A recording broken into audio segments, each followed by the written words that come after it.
This happened like over a week ago, but I have been very busy and I'm finally able to talk about this. So, if you keep your finger on the pulse of games that are very similar to Minecraft, you probably have heard of Hytale. Unfortunately, Hytale got canceled clear back in June, but it's back on. They're actively making it again. Not only this, but it's not under Riot Games anymore, which, if you remember, Riot Games bought it back in 2020? Citation needed. But the creator of Hytale recently was able to reacquire the IP, and they're going to continue developing for it. In fact, they've been releasing gameplay trailers and articles talking about what they're going to be releasing in the game initially, when it's going to early access. Well, approximately, not an exact day. The base game coming out when it hits early access will be $20, which means it's pretty freaking affordable. Even I can do it. So you bet your ass and anything else in it, what? That I'm going to be playing this game when it finally comes out. I don't know when it's going to come out, but I wouldn't doubt it if we see it by the end of the year, and even perhaps early next year, like Q1. As far as I know, they haven't released any information about that exactly, so I'm really just talking out of my ass here, but I'm not going to read every single word of these articles, but I am going to go over just the highlights. They have TLDR sections, so we'll pretty much just go over those. Thank you very much, Hytale. And also, by the way, these articles as well as the video that we're going to be watching today are all linked in the description below, so you can take a deeper look at any of it, whatever you want. My FATAS is covering half of this. Hold on. Actually, you know what? I'm just going to extend this over. This'll do. Whatever. So as you can see here, November 17th is when they announced that Hytale is saved. This followed a bunch of rumors of people talking about potentially Simon, I believe his name is. I'm so sorry if I got that wrong. Actually, I think it said it right here because I had to look this up. Refresh my memory. Yep, Simon. Simon Hypixel Collins LaFlame. I hope I said that right. I most likely didn't, so I will apologize in advance. But it turned out the rumors were actually true. Simon has actually repurchased this game from Riot, and there's this big long write-up right here, but I'm going to cover the TLDR, and there's probably a couple of other things on here that I want to bring up. Oh, dumbass, then his name is right here. Whatever. But he starts off the article with saying, a new and exciting chapter for Hytale begins today. We are thrilled to announce that we have acquired Hytale from Riot Games. While it didn't make sense for them to continue developing it in its existing form, they ultimately wanted what's best for players, and that's for us to eventually play a revised version of the game. We are grateful to Riot Games for making this possible. Over the past few weeks, we have rehired more than 30 developers and who know this game inside and out, with additional returns expected in the coming days. Together, we are going back to the original vision of Hytale. We are fully independent and personally committed to funding Hytale for the next 10 years. Transactions like this are rare in the games industry. Thank you to everyone for keeping hope alive. Hytale is saved. Alright, and so along with that, they also gave us a bullet point list of things that no doubt everybody is wondering. Early access date to be announced in the coming days. Platform, Windows at launch, but Linux and Macs will be attempted, so they're not guaranteeing that they'll be able to do that, but they'll at least try. Other platforms much later, so it sounds like they might have their eyes on a console release. Pricing, details will be announced in the coming days. This has already been announced on their X. I don't have an X account, so I can't show you the post, but it is on their official X account if you can go and look that up for yourself if you want to. Shoutouts to Thaki, r/games. Standard is $20, supporter is $35, and Curse Breaker is $70, according to their Twitter. Early access duration expected to last from at least a few years, no rush to 1.0, which that's actually kind of really encouraging because think about how many games have unfinished features because they had deadlines that were kind of arbitrary in the end. Some of the best games didn't have that, like Minecraft and Terraria. I know those are two big ones for people who are looking out for Hytale. Neither one of those games had a deadline for 1.0. They took their time. Early access state, expect bugs, rough edges, unbalanced content, and frequent updates that break things. It's anybody who's been around since the very early days of Minecraft when that was in beta and alpha, that's going to sound incredibly familiar, so it will most likely be something like that. Launch content, exploration mode, creative mode, and modding. I am very surprised to find out that they're releasing a moddable state game like early access right off the bat.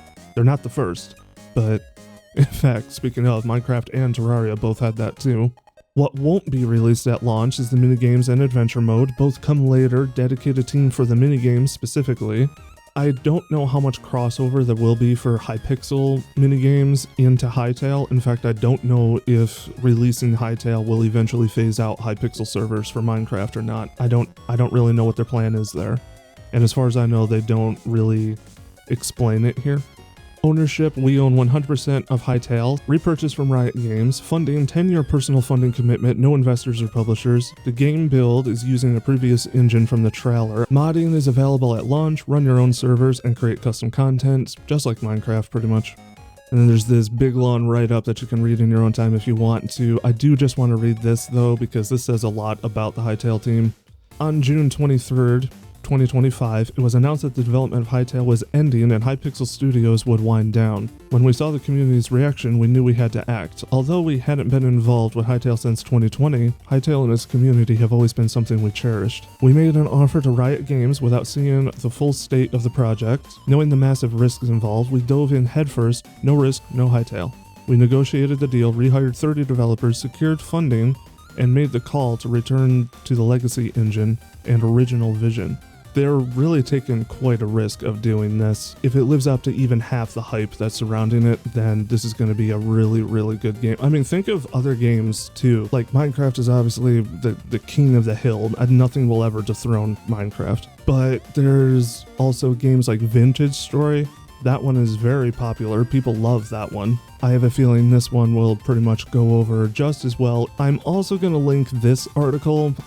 It's about the modding strategy status, exactly, well, not exactly, but pretty much how it's going to work, modding tools and stuff like that. I'm not really going to read over all of this because this is incredibly niche, but if you are a modder and you're looking forward to modding this game, I will have this article linked in the description as well so that you can get to this a lot easier. There is also, apparently today, yep, this was posted today, Hytale Creative Mode. Now the creative mode for this game looks pretty interesting because it looks like it might go beyond just block placements and stuff. And for instance, they have these brushes, and you can, it says down here, up here rather, that you can simply drag and drop brushes into your inventory, create mountains, grassy paths, procedurally generated ruins, and more. So I imagine that this is probably going to help. Well, first of all, it's going to help a lot with like landscaping and stuff like that. What's really exciting though is that they're talking about like adventure and stuff like that in the game itself. This isn't something that I thought about till just now, so actually this is really exciting.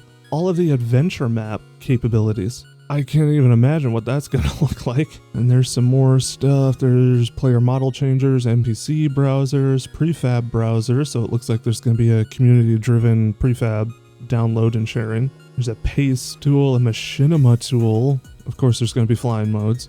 Shape brush. There's a lot of options for this. So it looks like the creative mode itself might not be quite what we're used to with Minecraft, though I'm sure that probably exists in here as well. Blog articles are cool and such, but I want to see the actual game. But there is a 16-minute gameplay teaser trailer here.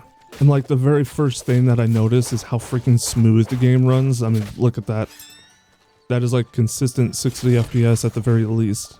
The combat looks really cool too. Like the animations look nice and fluid. There's a good combo system. Blocking with the sword.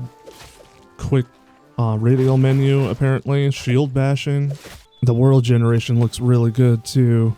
Like it still looks nice and natural looking, but I mean, it would be pretty easy to set up a farm on several different areas of this. And you know that's the thing I'm most interested in because I'm obsessed with farming things.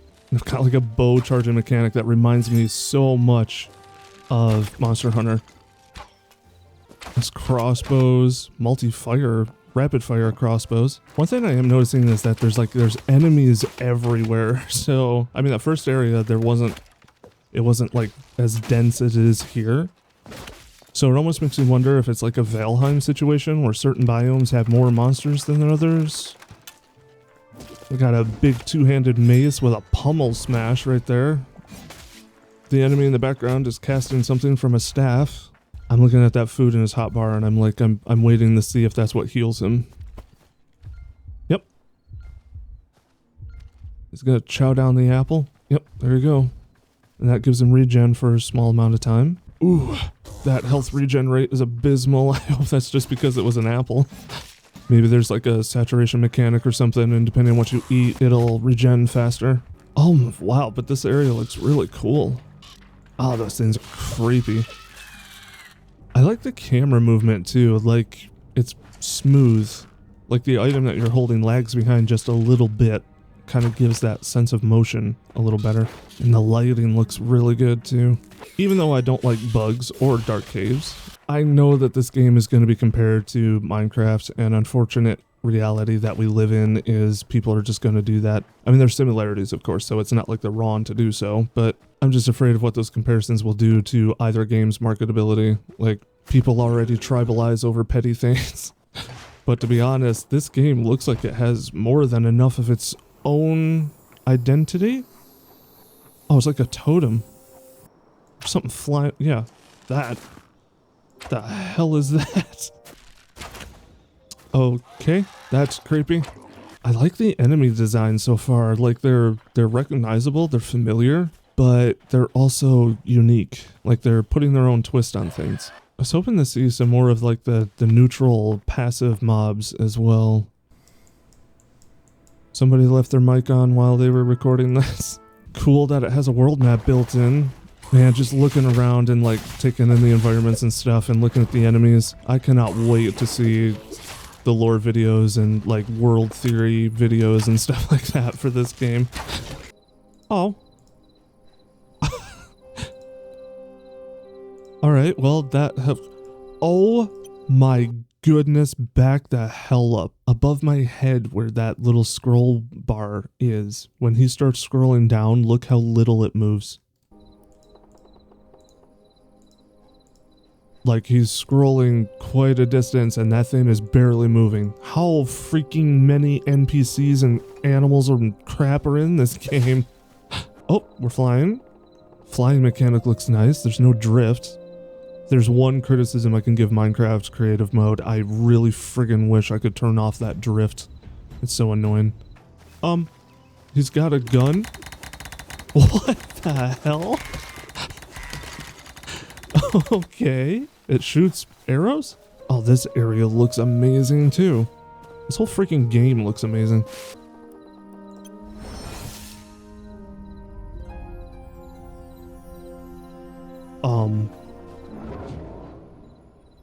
Don't end there. I swear if you end there, you've gotta be kidding me. I cannot wait to play this game. And watching that just made it 10 times worse, so that's fun. And if only this was the only game I was keeping my eyes on at the moment. There's 2 others. I swear if Terraria 2 gets announced, I'm gonna explode. I think I'll just link their channel instead of that particular video because there is quite a few things here.